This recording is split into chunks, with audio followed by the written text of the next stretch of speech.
ইলিশের উৎপাদন বৃদ্ধির লক্ষ্যে 1 নভেম্বর থেকে 30 জুন পর্যন্ত 8 মাস ঝাটকা ইলিশ আহরণ, ক্রয়, বিক্রয় ও পরিবহনের উপর নিষেধাজ্ঞা জারি করেছে সরকার। আজ মধ্যরাত থেকেই শুরু হচ্ছে 10 ইঞ্চির ছোট ইলিশ ঝাটকা শিকারের উপর 8 মাসের এই নিষেধাজ্ঞার অভিযান। এ সময় ইলিশ আহরণকারীদের আইনের আওতায় এনে 1 থেকে 2 বছরের কারাদণ্ড বা 5,000 টাকা অর্থদণ্ড বা উভয় দণ্ডে দণ্ডিত করা হবে। অভিযান চালানো হবে নিষিদ্ধ কারেন্ট জালের বিরুদ্ধেও।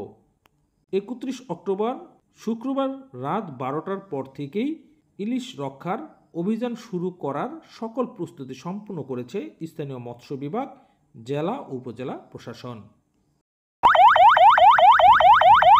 মৎস্য বিভাগ জানিয়েছে, ঝাটকা রক্ষায় শরীয়তপুরের জেলা প্রশাসন, মৎস্য বিভাগ, কোস্ট গার্ড, নৌ পুলিশের সমন্বয়ে পদ্মা ও মেঘনা নদীতে অভিযান চালানো হবে দিনে রাতে। গত 22 দিনের অভিযানে শতাধিক জেলেকে মাছ ধরার অপরাধে বিভিন্ন মেয়াদে কারাদণ্ড প্রদান করেছে ভ্রাম্যমাণ আদালত। এই অভিযানেও সোচ্চার থাকবে ভ্রাম্যমাণ আদালত। গত 22 দিনের নিষেধাজ্ঞার সময় নিষেধাজ্ঞা অমান্য করে নিষিদ্ধ কারেন্ট জাল দিয়ে মৌসুমী জেলেরা মা ইলিশ আহরণ করায় অভিযান শেষে নদীতে নেমে মাত্র 6 দিন মাছ ধরার সুযোগ পেলেও কাঙ্ক্ষিত ইলিশ পায়নি পদ্মার প্রকৃত জেলেরা। তাই কারেন্ট জাল বন্ধ সহ সরকারি সহায়তা পাওয়ার দাবি জানিয়েছেন পদ্মার প্রকৃত জেলেরা।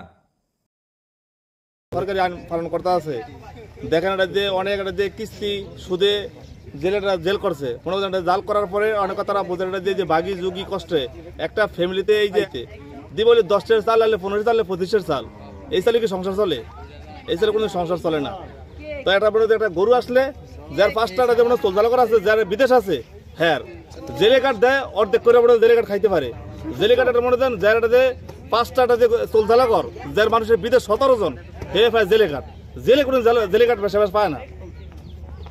এবং নদীতে মাছ অনেক কম পড়ছে, অনেক মহাজনেরা অনেক কষ্ট করে এই নাওজাল নামাইছে, দেখা গেছে যে চালান দিচ্ছে, চালানো এবার ঘরে আসে না।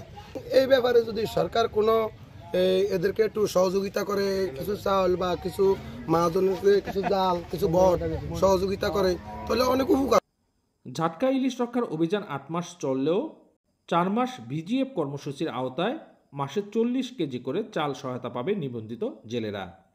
শরীয়তপুরের পদ্মার 30 কিলোমিটার ইলিশের অভয়াশ্রম সহ 85 কিলোমিটার এলাকা জুড়ে পদ্মা ও মেঘনা নদীতে ইলিশ আহরণকারী নিবন্ধিত জেলে রয়েছে 25,000-এর বেশি।